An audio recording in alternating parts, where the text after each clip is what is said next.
Morning everybody, welcome to today's movement musings.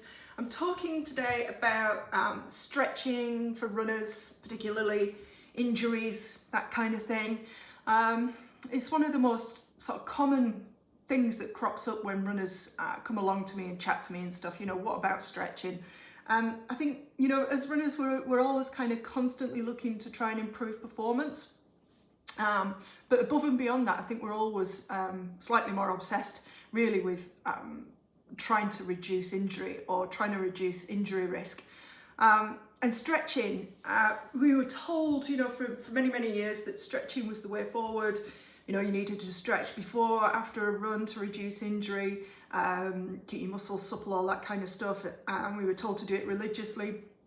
And then there's been this massive shift, this shift towards the stretching is the devil.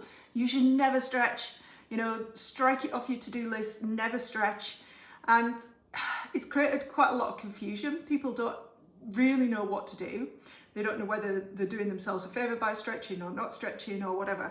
And I'm just here today, like I am with all my sort of movement musings and my various teachings, to try and expand your sort of way of thinking about how your body moves and how it works, and to perhaps introduce you to some concepts that you might not have heard of before when it comes to stretching, mobility, flexibility, and what those terms actually mean, and then what you should do about it, essentially.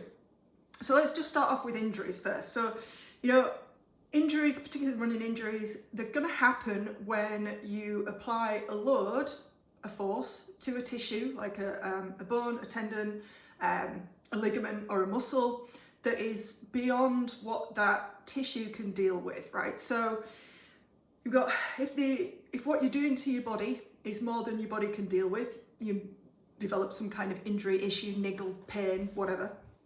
And then injuries also happen when movement is uncontrolled. So running injuries are typically those things that kind of creep up on you.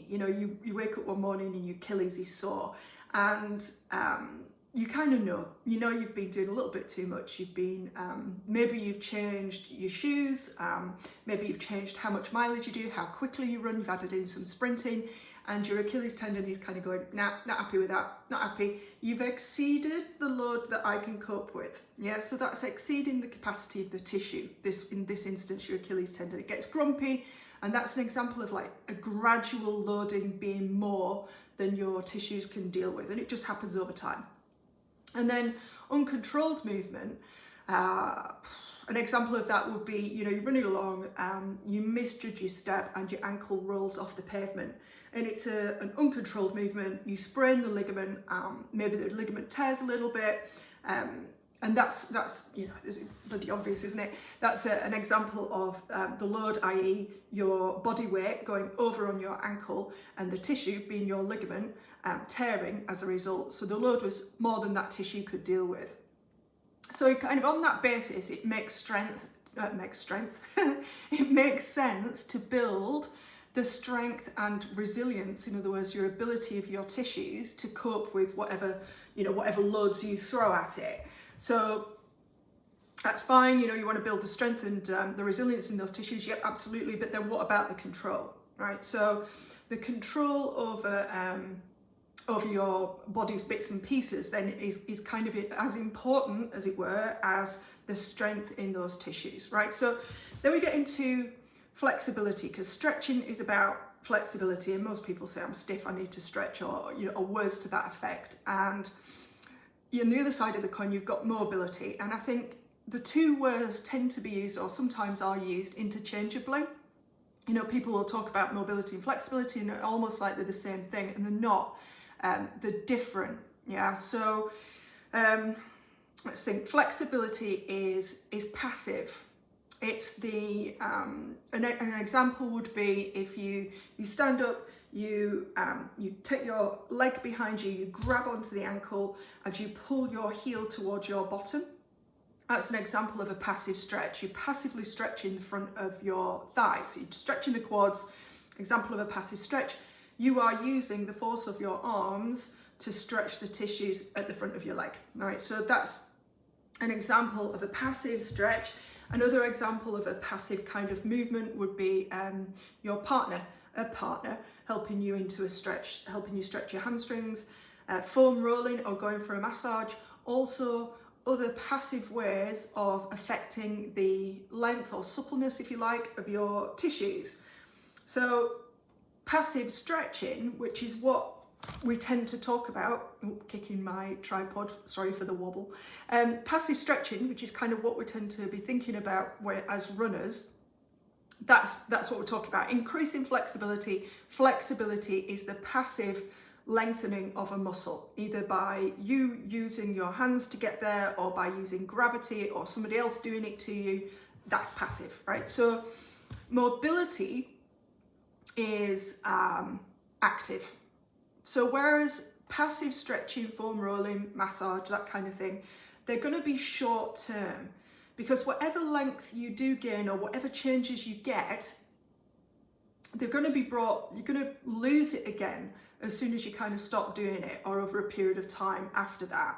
And the reason why is because your brain and your body need to have a reason to keep it.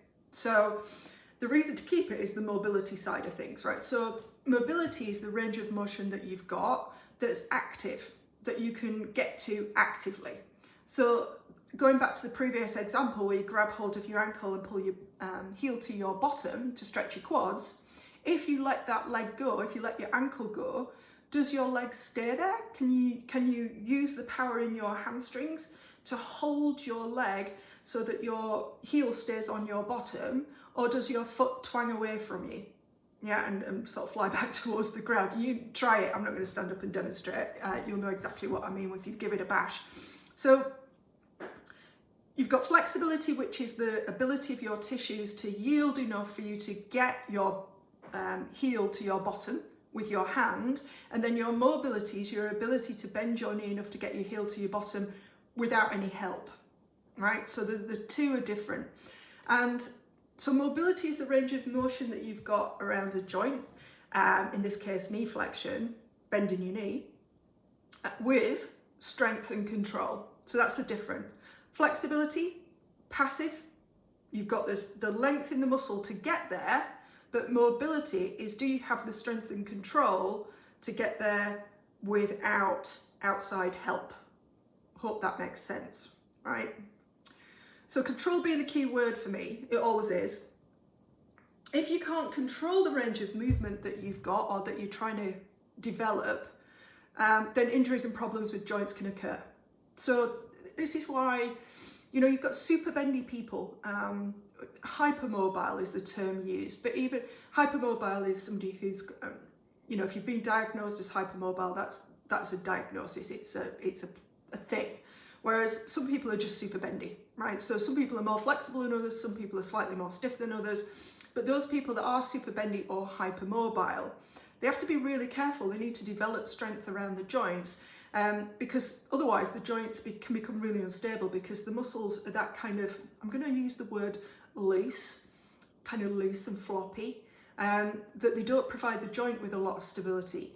And as a result, the joint, it can become unstable, and that's not a great thing for your joints. Your joints need to be, they need to be able to move, absolutely, but they need to also be stable. So, if we think about, I'm just trying to think of an example of like amazing mobility would be gymnasts or martial artists, ballet dancers even. They're almost magically flexible, and we all kind of look at that and we're all in awe of just how amazingly elastic they are. But they're also, I think we can all agree, incredibly strong and super controlled. You might see the odd gymnast kind of lose their balance or lose their thread as they're jumping or spinning or whatever, and that's an error. But for the most part, they're super controlled. They can stop and start, and it looks amazing. The bodies are not only able to develop stiffness in order to spin and do the things they need, but they're also able to yield and look amazing. And that's why, as a population, or I think all humans kind of look at people who move well and go, oh, it looks amazing, because it does, right? So you've got that balance with somebody like a gymnast or a martial artist. You've got that balance of flexibility and mobility. So not only are they able to get into those positions in the first place, but they're able to control them when they get there. So you need mobility, which, like we say, is the active range of movement around a joint, coupled with control, and that requires a greater degree of strength. And then on top of that, you can build sort of real strength. You know, if you thinking about going to the gym and lifting heavy weights and things, ideally you want your body in such a you want it to be mobile first. If your body's kind of not mobile, if you don't have adequate range of movement around a joint, as for instance, you go to the gym, you pick up a barbell and you do an overhead press with it. If you don't have active and adequate range of movement and flexibility at the shoulder, then your body's going to have to do something else, typically use your spine or your neck, to get that weight overhead. Yeah, so you want as much mobility around the joints as you need to be able to do the things that you want to do, really. So, I mean, am I saying that passive stretching is useless and that you shouldn't do it and that going for a massage is rubbish? Absolutely not. And that's the point. You need both, because you need the flexibility in order to achieve mobility. All right, so I'm not gonna, we could get into a philosophical argument here about which is better. You know, do we need flexibility, which chicken and egg, it doesn't matter. The upshot is you need both, which is why I'm always concerned when I sort of read articles or whatever, and I hear podcasts and people like physios and others, coaches and things, kind of throwing stretching out, like throwing the baby out with the bathwater, like it's no good. So then we have to get to the point of saying, well, is it no good? What is it good for, etc. So the passive stretching, foam rolling, etc., it can feel really good. And anything that feels good, I'm all for anyway, irrespective of when you do it, before or after you run, whatever. It can increase blood flow, always great for your muscles, well, for all your body. Blood flow brings in the oxygen, flushes out the crap, excellent.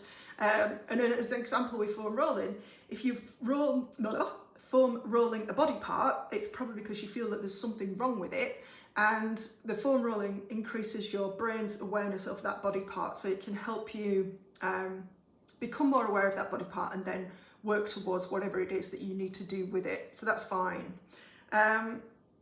So the runners out there are going to be kind of saying, well, I don't need to lift my leg overhead like a ballet dancer to run.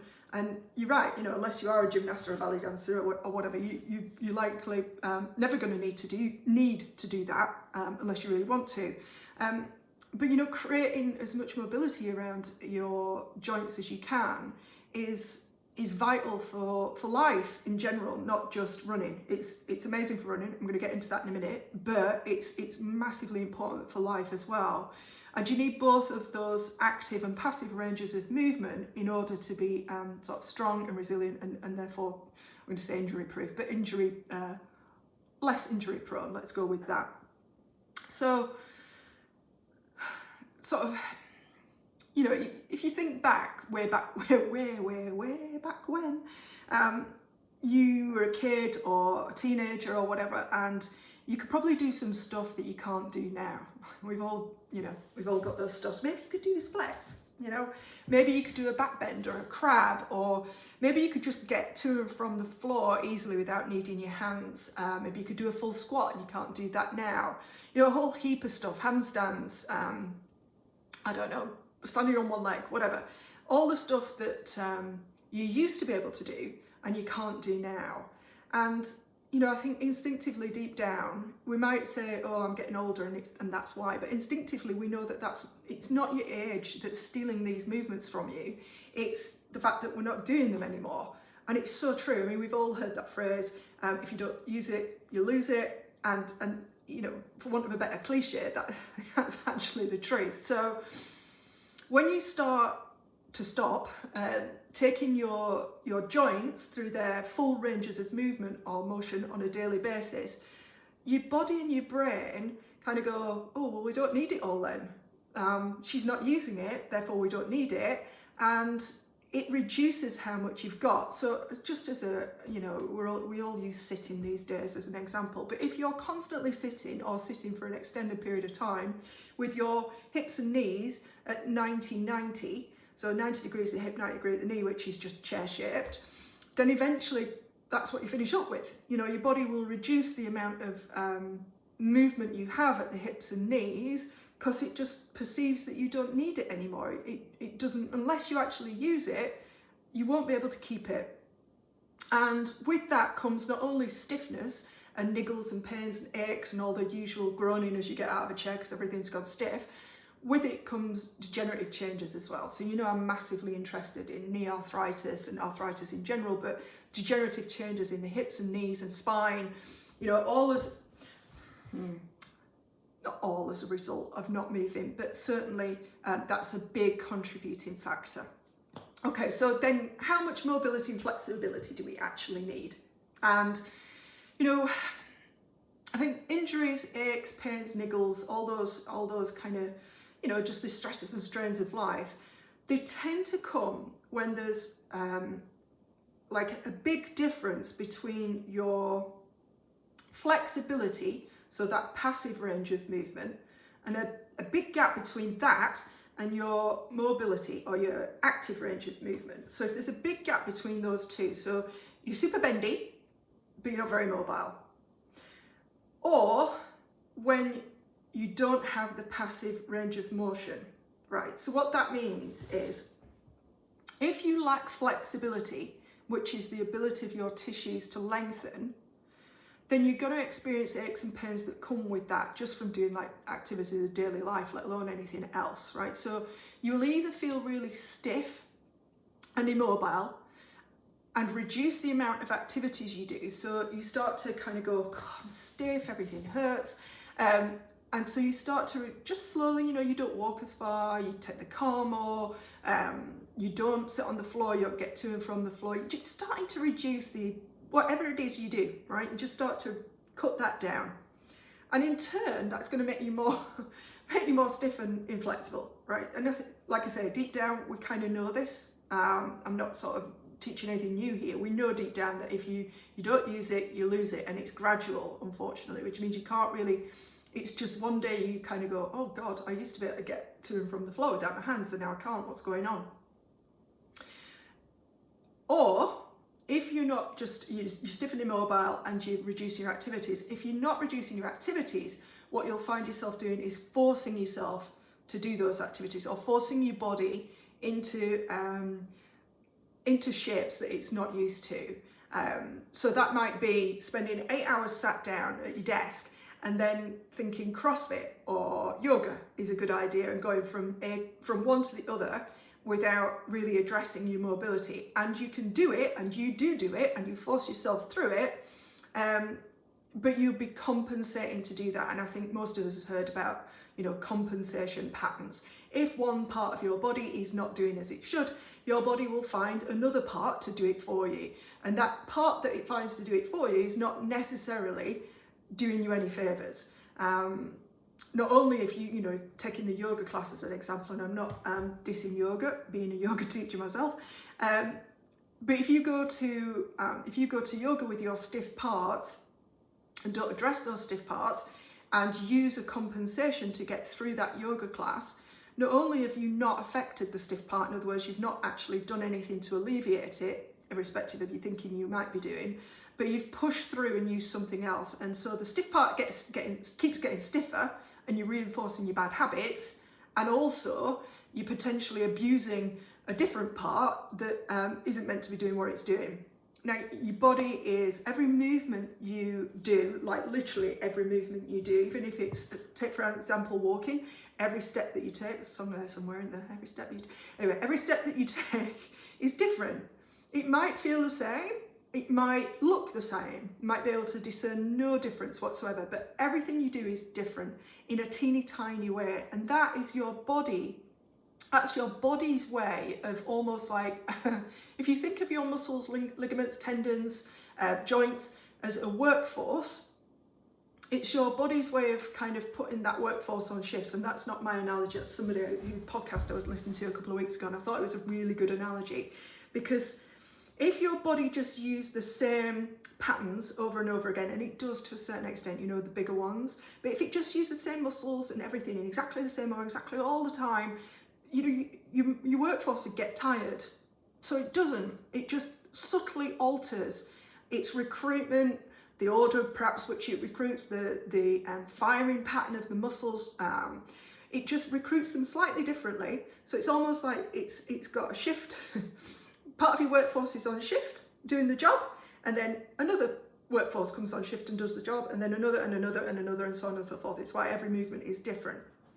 That being said, that's your body's way of kind of not creating too much injury or pain or whatever because of overuse. But we try to control all that with our big brains, our conscious brains, and we try and push through things, and we compensate with other things, and we as in consciously are compensating over and over again, instead of allowing our body to sort of put their workforce on shift or work on rotation. We try to control it and force our bodies into doing something that they don't want to do. So all this is, in fact, let me give you an example. Right, so as an example, you have a sore lower back, and your sore lower back isn't because your lower back's sore, it's because your leg isn't able to travel behind you when you walk. So in order to walk effectively, your leg should go behind you and then you push off. If you've got a restriction at the hip, so your hip joint, the muscles, tissues surrounding it, etc., aren't mobile enough and flexible enough to allow your leg to go behind you, your pelvis will have to tilt in order to get your leg behind you. The pelvis tilting means the lower, because it's connected, everything's connected. Your pelvis tilting means the lower back has to go through flexion and extension with every step that you take. And if you're doing 10,000 steps a day, it's only little, but 10,000 repetitions, even of something small, is an awful lot. So it's why your lower back tends to stay sore, irrespective of how much massage you get or how much stretching of your lower back you do or whatever. Yeah, so you kind of fix the mobility at the hip, and all of a sudden your lower back doesn't have to do the job. So that's your compensation. That's the big one. That's not your body doing it. That's you doing it, really, because you've not addressed the mobility at your hip. I hope that kind of makes some kind of sense. I didn't explain it very well. I didn't really feel like I explained it very well. Anyway, you can ask me. If you've got a problem with it, ask me. Right. So the other problem then we're talking about for injuries and stuff is when you've got enough flexibility, but there's a big gap between how much flexibility you've got and how much mobility you've got around a specific joint. So what this means is, you know, we're back to the bendy hypermobile person. Bendy hypermobile people tend to love going to yoga because they're really good at it. They can get into all those positions that everybody else struggles with really easily. But your brain and your nervous system can actually only control a very small portion of that total length or that availability in the muscles. You've got really elastic muscle, it's nice and long, but your central nervous system only has control over a small part of it because you don't have the mobility, which is the active strength and control of that muscle in its full length and around the joint. So it looks great on Instagram, but it can quickly lead to injury and joint problems because there's just no stability and control. So we're essentially back then to talking about, I'm prattling on here, I apologise, I knew it would be a biggie. But we're essentially talking about whether your body is capable of controlling the forces that your joints and ligaments, tendons, muscles, all your tissues experience on a day-to-day basis. So there's a lot of talk in the running world that stretching is unnecessary. We've kind of covered that. And the question is it? Right? And I suppose it depends, right? So it depends. We want to be very clear really on what we're talking about, because we know that you need passive stretching in order to develop the length in the muscles for you to then be able to create mobility, right? So should we be turfing stretching out for runners?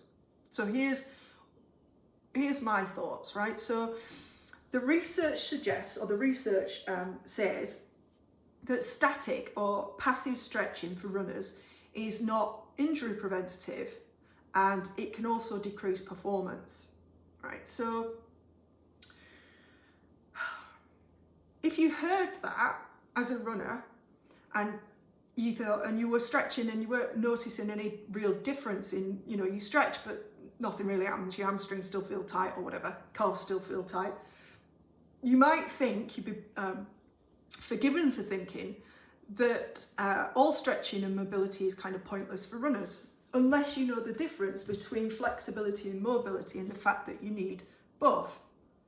So stretching for runners is, passive stretching for runners has been kind of in the research proven to be not injury preventative. I'm not entirely sure how they came up with that, not sure, it doesn't really matter for our purposes, that's what they've said.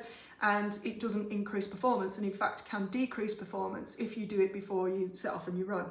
And it makes a little bit of sense, that, to a certain extent, because as a runner you want to be springy, and if you are too loose, if you like, so if you've created length in the muscles and you're loose, you're going to be less springy. So I can live with that, right? I can live with that as a sort of an explanation.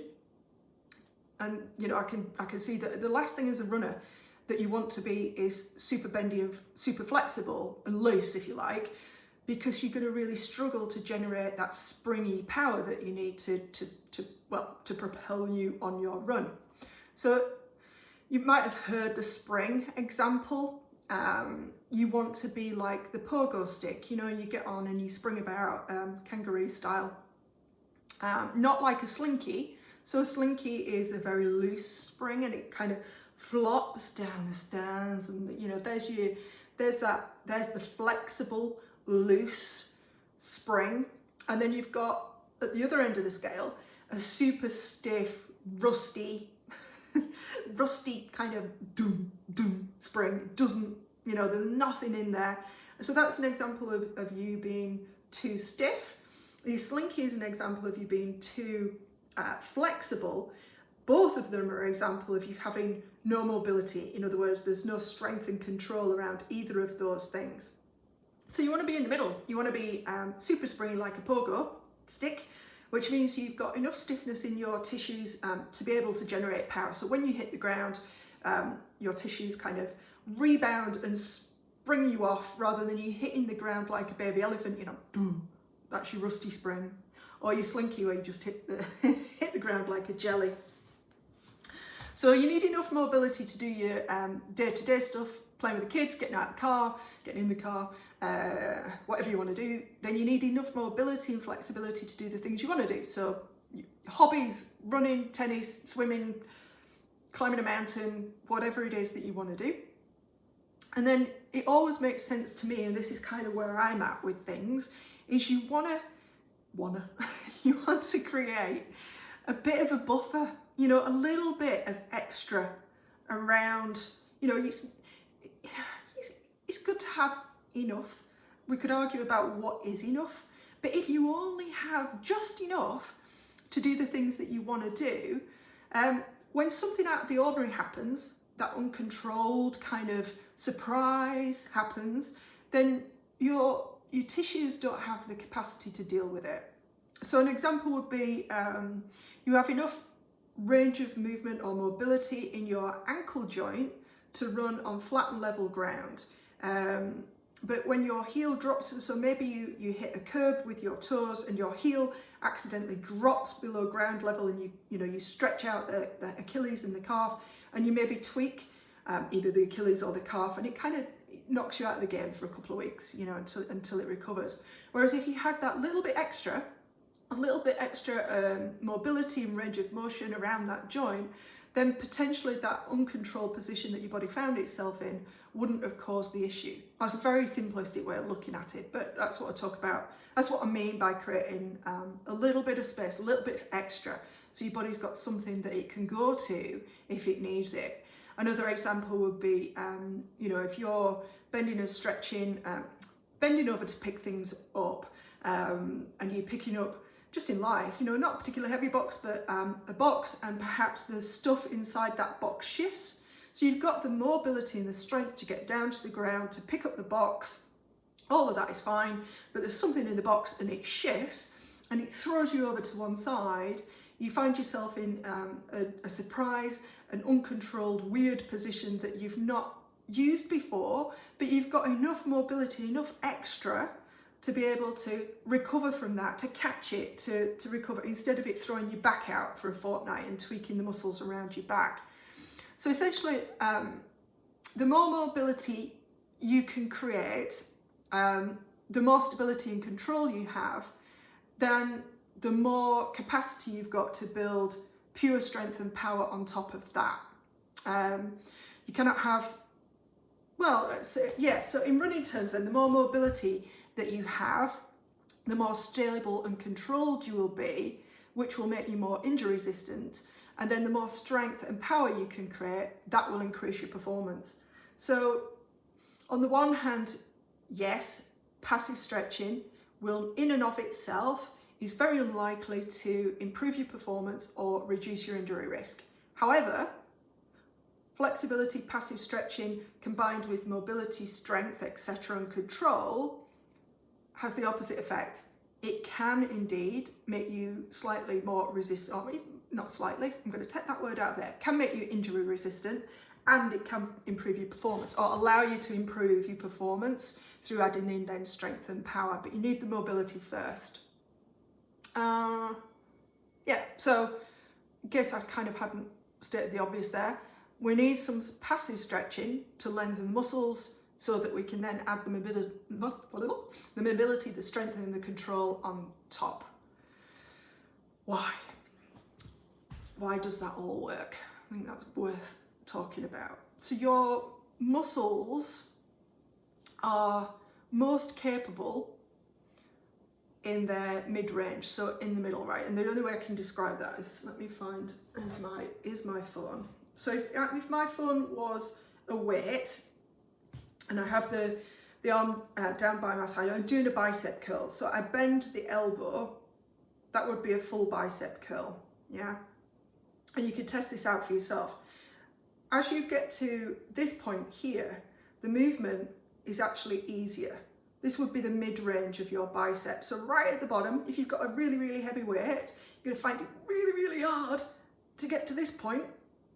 And then it's kind of easier once it gets into that mid-range. It's why, if you've ever done like a body pump class or, any kind of gym class, it's why they get you to here and then they take you into that horrible range where it's really hard, which is just below the mid-range, because it makes your muscle work harder. Get that pulsing action through the bit that's harder. You don't really do pulses, you do some from the top, but typically, you get this bottom range here. So if your muscles are strong in their middle bit, if you like, mid-range, that's fine. But imagine if you were strong across the whole of the range. Yeah, so you had similar, it's never going to be the same, but you have similar strength across the whole range, and particularly at the end range of that movement. So this is where we talk about true mobility and true flexibility. Being able to control and contract your muscles when they're at any point in that range, but particularly at end range, and that's where you develop the mobility. That's how it works, right? So we're fine in the middle, but we want, if we can develop strength across the whole lot, we can generate more power, we can get stronger, we can get more mobile, etc., etc. And that's where people that are hypermobile, too loose if you like, run into trouble because they're not able to contract or control the movements at the end range. So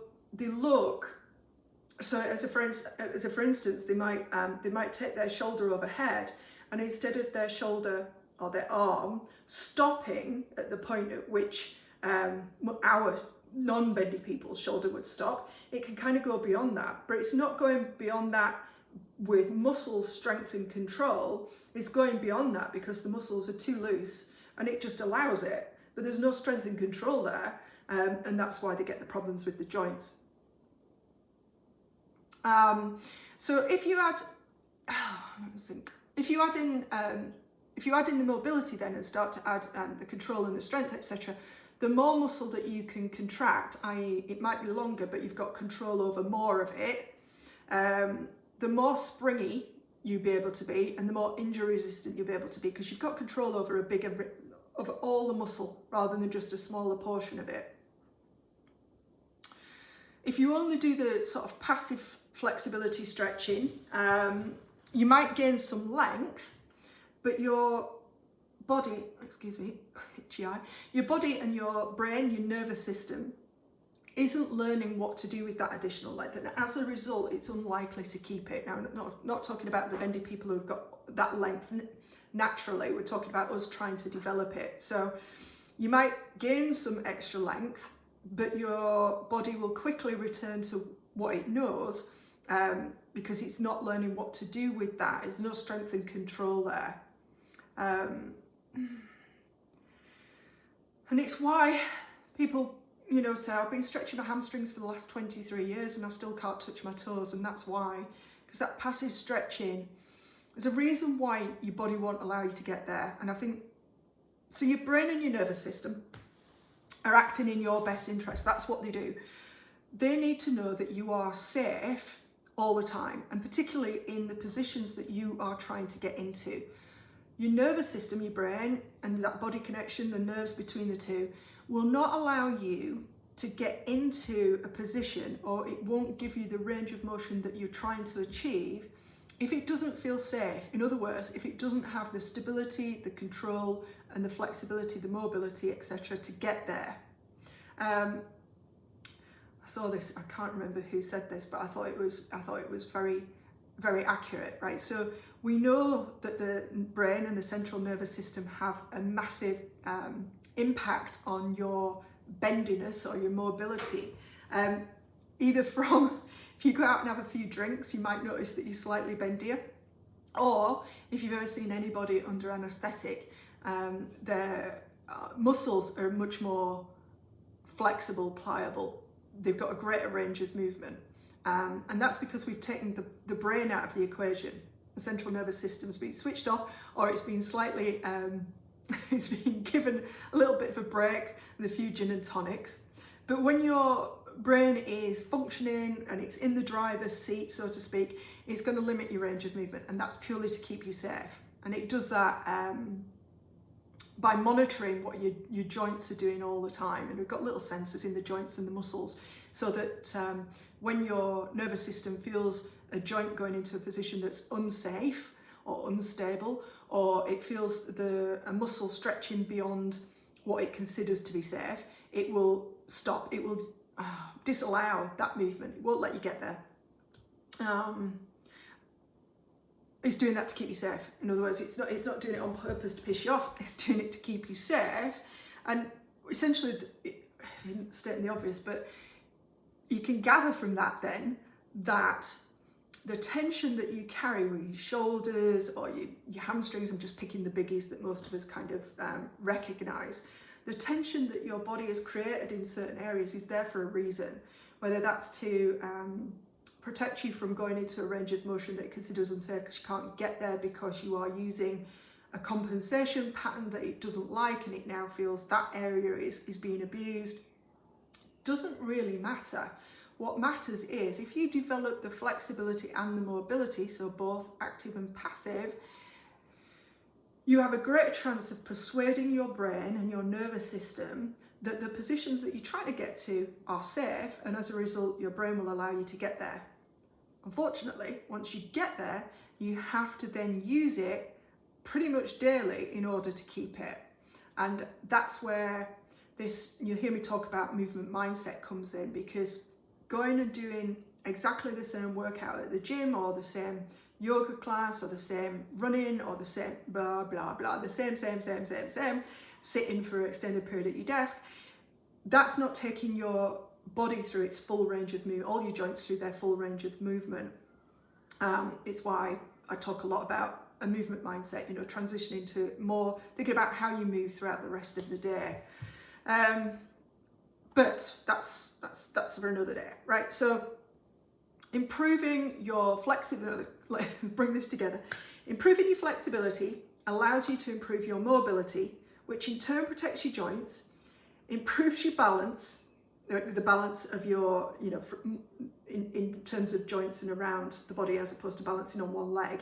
It improves your ability to move with ease and without pain, reduces your chances of injury, and improves your sporting performance, particularly, you know, or your potential to be able to improve your performance in your chosen sport. If you've got mobility and all the rest of it, then your body will, when you develop or put strength on top of that, your body is less likely to break down, and as a result, your performance will increase. And that's because you've got more available muscle. So you've got more muscle available to you, which allows you to generate more force or power. And so you become more resilient to the stresses and strains of life, running, sport, picking up a box, whatever it is, irrespective of how old you are, right? So think less about age and more about actually what you're doing with your body and how long you've not done something with your body. So anyway, this is all as a sort of introduction, if you like, to, I'm thinking about doing a 6-week or 4-week running strength, mobility and stretch course for runners to kind of teach you exactly what you need to know in order to get that mobility dialed in. So I'll teach you exactly what you need to do to increase your mobility over those 4. I can't decide whether to do 4 or 6 as a bit of an introduction, and just use that as a way of sort of kick-starting this journey towards a more mobile and therefore stronger and capable running journey, I suppose, more than anything else. Yeah, so there we go. I hope that made sense. If it didn't, please give me some feedback, and I'm always available for questions. Just drop me an email, drop me a messenger, or make a comment under wherever you see this video, and we can go through it, no problem at all. All right, speak soon.